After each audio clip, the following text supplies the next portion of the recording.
Olá, meu nome é Clau, curso a primeira fase de Relações Internacionais na UFSC e no episódio de hoje da série RU Talks, iremos analisar os embargos e sanções aplicados pelos Estados Unidos contra Cuba, relacionando esse evento ao conceito de poder, explorando suas dimensões de coerção econômica e influência cultural, e mostrando como tais noções se conectam ao contexto histórico da ilha caribenha.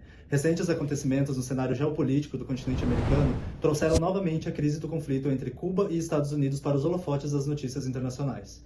No dia 16 de março de 2026, houve um apagão nacional em Cuba e outro se seguiu menos de uma semana mais tarde.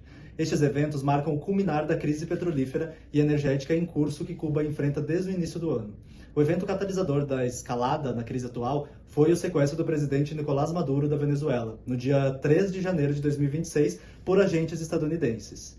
A Venezuela era o principal fornecedor de petróleo de Cuba, e desde a prisão de Maduro, a administração Trump assumiu o controle do petróleo de Caracas e suspendeu as exportações para Havana.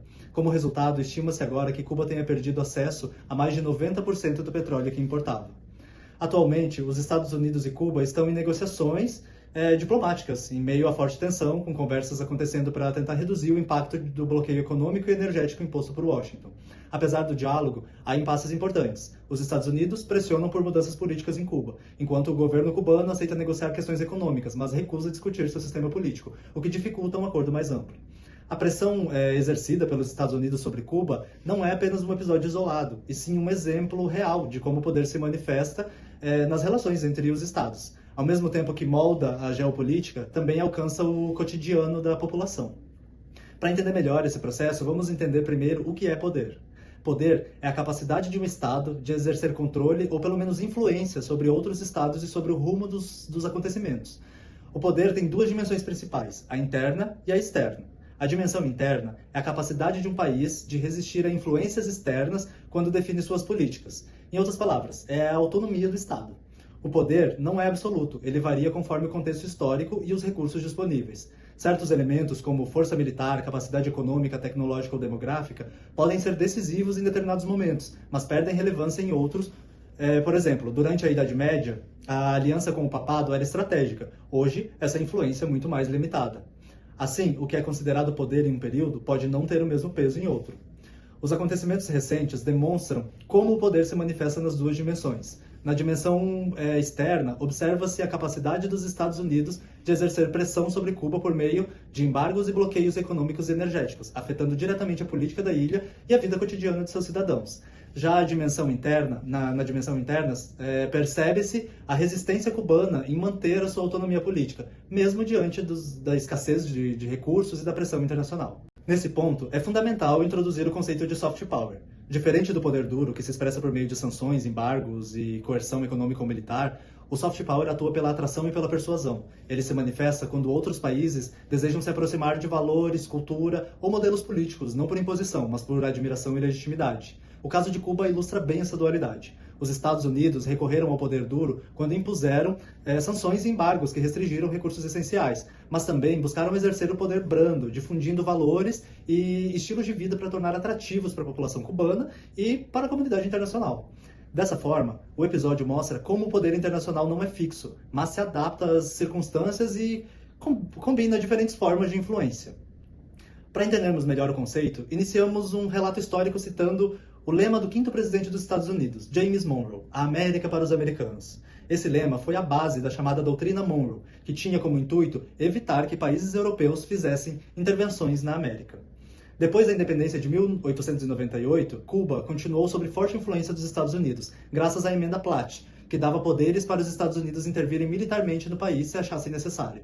Nos anos 1930, Fulgêncio Batista governou Cuba com o apoio dos Estados Unidos, mas seu regime foi marcado por corrupção e desigualdade. Cuba até ganhou o apelido de Bordel dos Estados Unidos, cheio de cassinos e prostituição, enquanto o povo vivia na miséria. É nesse cenário que despontou a figura de Fidel Castro. Em 1953, ele e outros revolucionários tentaram invadir o quartel Moncada, que era uma antiga fortaleza militar localizada em Santiago, Cuba, mas fracassaram. Alguns foram mortos, outros presos, entre estes Fidel. Após deixar a prisão e se exilar no México, Fidel conheceu Che Guevara. Juntos, fundaram o movimento 26 de Julho e, voltando para Cuba, iniciaram a guerrilha na Sierra Maestra.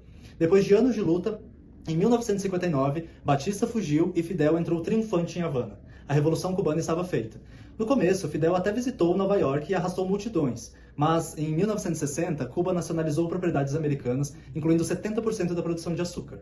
E aí, os Estados Unidos reagiram com força. Congelaram bens cubanos, cortaram relações comerciais e impuseram um embargo econômico. Esse embargo não foi passageiro. Ele se tornou o mais longo da história moderna, começando em 1960 e durando até hoje. Porém, é necessário salientar que as sanções não foram intermitentes. Elas sempre existiram, mas variaram de acordo com a postura e os interesses de cada presidente dos Estados Unidos. Em alguns momentos foram mais duras, em outras mais flexíveis. Mas isso não significa que Cuba tenha, ao longo de décadas, apenas sofrido o poder dos Estados Unidos. Com efeito, um dos eventos mais dramáticos da Guerra Fria, a crise dos mísseis de 1962, não pode ser entendida sem reconhecer que, ocorrida em outubro daquele ano, representou o ponto mais crítico do conflito. Após a Revolução Cubana e a implementação de uma política nacionalista, Cuba também se aproximou da URSS, na época liderada por Nikita Khrushchev, o que fez com que passasse a ser vista como uma ameaça ideológica pelos Estados Unidos, que, por sua vez, decretou diversos embargos à ilha. Em 1962, com o apoio da URSS, Cuba instalou secretamente plataformas de lançamento de mísseis que seriam capazes de atingir a capital americana, Washington, e outras cidades da nação. No entanto, a instalação não ficou em segredo por muito tempo, e quando o então presidente John Kennedy soube, convocou reuniões confidenciais com seus assessores para definir a posição dos Estados Unidos. A solução escolhida foi efetuar uma quarentena naval ao redor de Cuba, com a intenção de barrar o transporte de armas vindas da URSS, mostrando não somente a extensão do seu poder econômico, mas também do militar. Além disso, o presidente norte-americano e Khrushchev se comunicaram através de cartas, acordando que a URSS retiraria os mísseis de Cuba caso os Estados Unidos não a invadissem. E, adicionalmente, os Estados Unidos também removeriam seus mísseis da Turquia, que, por sua vez, tinham alcance ao território da URSS. Acordo esse que ficou em segredo por 25 anos. Em suma, a trajetória de Cuba após a independência expõe como o poder se manifesta nas duas dimensões principais. Primeiro, a capacidade dos Estados Unidos de condicionar e influenciar o comportamento de Cuba através de embargos e sanções, o que evidencia a dimensão externa, deixando nítida a influência americana. Já a Revolução Cubana, liderada por Fidel, revela a busca pela dimensão interna, ou seja, a autonomia diante das interferências externas. A própria nacionalização das propriedades americanas e o enfrentamento aos embargos demonstram como Cuba tentou e ainda segue tentando afirmar o seu poder interno, mesmo sob pressão norte-americana. E por fim, no desenrolar dessa relação entre Estados Unidos e Cuba na Guerra Fria, após a Revolução Cubana, lembremos que Cuba se alinhou à União Soviética e resistiu à influência dos Estados Unidos. Mesmo assim, a cultura e o estilo de vida americanos continuaram atraindo parte da população cubana, mostrando a força do soft power. Por outro lado, Cuba também exerceu soft power, em menor escala, ao projetar a imagem de Fidel Castro e Che Guevara como símbolos revolucionários, que ganharam popularidade entre jovens americanos, influenciando visões políticas e culturais dentro do próprio Estados Unidos. Podemos notar, portanto, como as relações de poder são abrangentes e variáveis e ainda assim muito intensas. No caso de Cuba e Estados Unidos, é notável o poder militar e econômico americano sobre Cuba, mas país que mesmo experienciando diversos impasses, resistiu, mostrando que o poder está presente até mesmo nos subjugados. Mas sem aliados externos, a resistência cubana não parece ter um futuro muito promissor. Obrigado por assistir. Acompanhe os demais conteúdos da playlist RU Talks, curta esse vídeo, deixe seu comentário e não esqueça de se inscrever no canal para ficar por dentro das novidades.